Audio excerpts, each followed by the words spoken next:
सकल दर्शक बंधुदेर रान्नाबाटिर पक्ष थेके स्वागत जानिए शुरू करछि आजकेर रेसिपि। आज के बानिए फेलेछि छोलार डाल, ताओ जेटा साधारणत कचुरिर दोकान बा मिष्टिर दोकाने आमरा खेये थाकि मिष्टि मिष्टि ठीक सेई रकम। प्रथमेई छोलार डालटा निये निচ্ছি सेद्धोर जोन्नो। এই छोलार डालटा किन्तु आमि होल नाइट भिजिয়ে রেখেছিলাম যাতে তাড়াতাড়ি সেদ্ধ হয়ে যায়। এবার ছোলার ডালটা আমি প্রেসার কুকারে নিয়ে নিলাম। তারপর দিয়ে দিচ্ছি আলু। আলুগুলো এরকম চৌকো চৌকো করে কেটে নিয়েছি।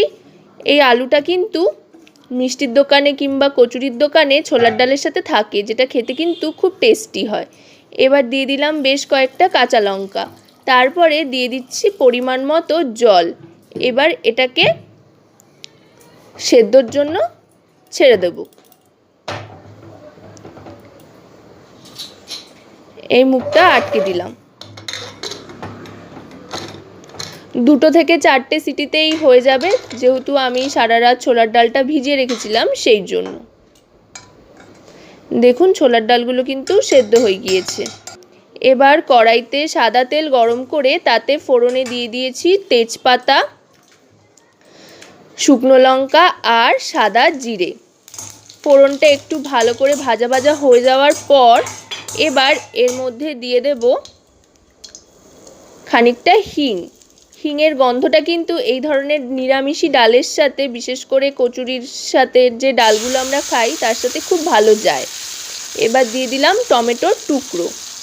টমেটোর টুকরো দেওয়ার পর একটা মশলা বানিয়ে নেব। এই মশলাতে আমি হলুদ গুঁড়ো, ধনে জিরে গুঁড়ো একসাথে মেশানো ছিল, ধনে জিরে গুঁড়োটা, আর বেশ খানিকটা লাল লঙ্কার গুঁড়ো দিয়ে নিচ্ছি। এটা কিন্তু শুকনো লঙ্কার গুঁড়ো, চাইলে আপনারা কাশ্মীরি রেড চিলি পাউডারও ব্যবহার করতে পারেন। এবার দিয়ে দিচ্ছি পরিমাণ মতো নুন।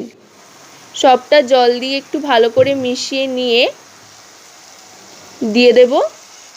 দিয়ে টমেটোটার সাথে ভালো করে মশলাটাকে কষিয়ে নিতে হবে। এবার যেহেতু নুন দিয়েছি তাই টমেটোটা এমনি গলে আসবে, আর আলাদা করে তেমন কিছু করার দরকার নেই। মশলাটা কষানোর পর এবার সামান্য একটু গরম মশলার গুঁড়ো দিয়ে দিলাম। তারপরে দিয়ে দিচ্ছি সেদ্ধ করে রাখা ছোলার ডাল আর আলুর টুকরোগুলো। এবার এটা দিয়ে ভালো করে মিশিয়ে নিতে হবে। মিশিয়ে নিয়ে একটু ফুটে উঠলে চিনি দিয়ে দেব। মিষ্টি মিষ্টি ছোলার ডাল খেতে কিন্তু খুব ভালো লাগে। চিনি দিয়ে আবার একটু ফুটিয়ে নিলেই তৈরি হয়ে যাবে খুবই টেস্টি সুস্বাদু ছোলার ডালের রেসিপি। আজকে রান্নাটা আপনাদের কেমন লাগলো অবশ্যই কমেন্টের মাধ্যমে জানাবেন, আর আমার চ্যানেলটিকে লাইক, শেয়ার, সাবস্ক্রাইব করবেন। যদি আপনারা এই ভিডিওটি ফেসবুক বা ইনস্টাগ্রামে দেখেন তাহলে অবশ্যই রান্নাবাটি পেজটিকে ফলো করে দেবেন। আজকের মতো আমি এখানেই বিদায় নিলাম।